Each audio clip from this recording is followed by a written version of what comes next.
मुझे और मेरी कजन्स को भूतों की कहानियाँ सुनने में काफ़ी दिलचस्पी थी। एक त्योहार की रात हम सब इकट्ठा हुए थे। रात करीब 11 के पास हो रही थी। हम सब ने हमारे बड़े भैया से जिद की कि वो हमें भूतों की कहानियाँ सुनाएं। हमारे जिद पे आकर उन्होंने उसी शहर में उनके दोस्तों के साथ घटी एक सच्ची घटना हमें सुनाई। हमारा गांव तोटम कर्नाटक के उडुपी ज़िले में स्थित है। मलपे बीच, जिसे सब लोग जानते ही होंगे, वहाँ से उत्तर की तरफ बढ़ें तो हमारी तोटम बीच मिलती है। हमारी बीच में नदी और समंदर का पानी मिलने की एक जगह है जिसे हम पोटेट लल्ला बुलाते हैं। उस जगह को यह नाम कैसे मिला वह तो मूल्य नहीं, पर मैं आप लोगों को वह कहानी सुनाने जा रहा हूँ जो दक्षिण तोटम की एक सुनसान पुल पर घटी सच्ची घटना है, जो मेरे भाई ने मुझे सुनाई थी।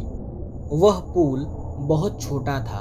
उससे एक समय में 2 बड़ी गाड़ियों का गुजरना असंभव था।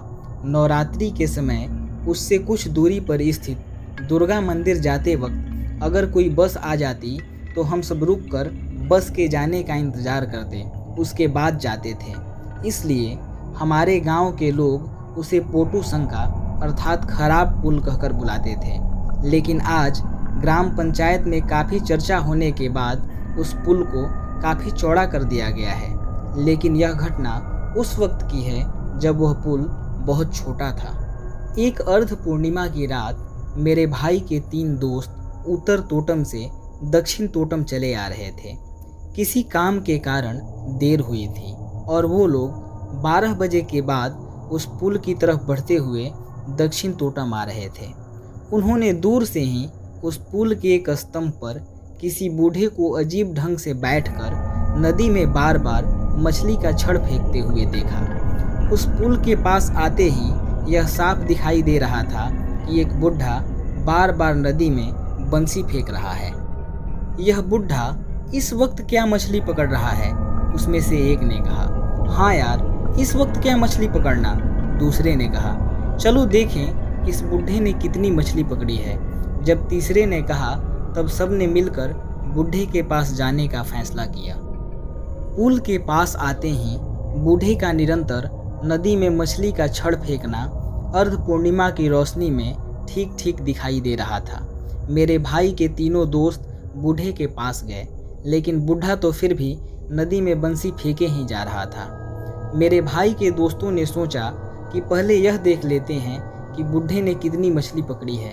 इसलिए उन्होंने पास ही पड़ी प्लास्टिक को उठाकर उसके अंदर टॉर्च की रोशनी डाली, लेकिन उसमें कुछ भी नहीं था।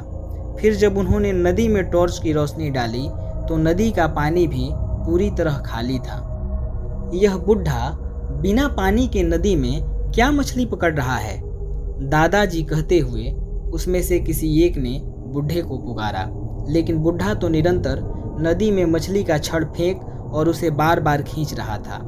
इसलिए उसमें से किसी एक ने हंसकर बोला, ओ मछली पकड़ने वाले दादाजी। और ऐसा कहते हुए उसने दादाजी की शक्ल पे टॉर्च की रोशनी डाली। लेकिन यह क्या, बूढ़े की तो शक्ल ही नहीं थी। हाथ और पूरा शरीर दिखाई दे रहा था और वो निरंतर नदी में मछली का छड़ फेंक और खींच रहा था। मेरे भाई के तीनों दोस्त घबरा गए और वहाँ से जोर से चिल्लाते हुए भागे। वहीं पास के एक रिश्तेदार के घर पहुंचकर उन्होंने सारी घटना उन्हें सुनाई, जिस पर उनके रिश्तेदारों ने कहा, यह जगह ऐसी ही भयानक है। यहाँ रात को चिल्लाने की आवाज़, पायल की आवाज़ आती रहती है। रात को न जाने कौन यहाँ क्या फेंक जाता है और सुबह नदी में लाशें मिलती रहती हैं। उस रात मेरे भाई के तीनों दोस्त वहीं ठहरे, लेकिन उन्होंने कहा था कि जब टॉर्च की रोशनी उन्होंने बूढ़े के शक्ल से हटाई थी तो फिर से बूढ़े का शक्ल दिखने लगा था। और भागते वक्त जब उन्होंने पीछे मुड़कर देखा था तब भी बूढ़ा उसी नदी में बार बार छड़ फेंक रहा था। उसमें से एक की तबीयत अगले दिन खराब हो गई, उसे तेज बुखार हो गया था। इस कहानी को सुनने के बाद हम पूरी रात डर के मारे सो नहीं पाए थे और आज भी जब मैं उस पुल के पास से गुजरती हूँ तब यही सोचती हूँ कि कैसे वह बुढ़ा उस रात पुल पर बैठकर मछली पकड़ रहा था, लेकिन इसे सोचते ही बहुत डर लगता है।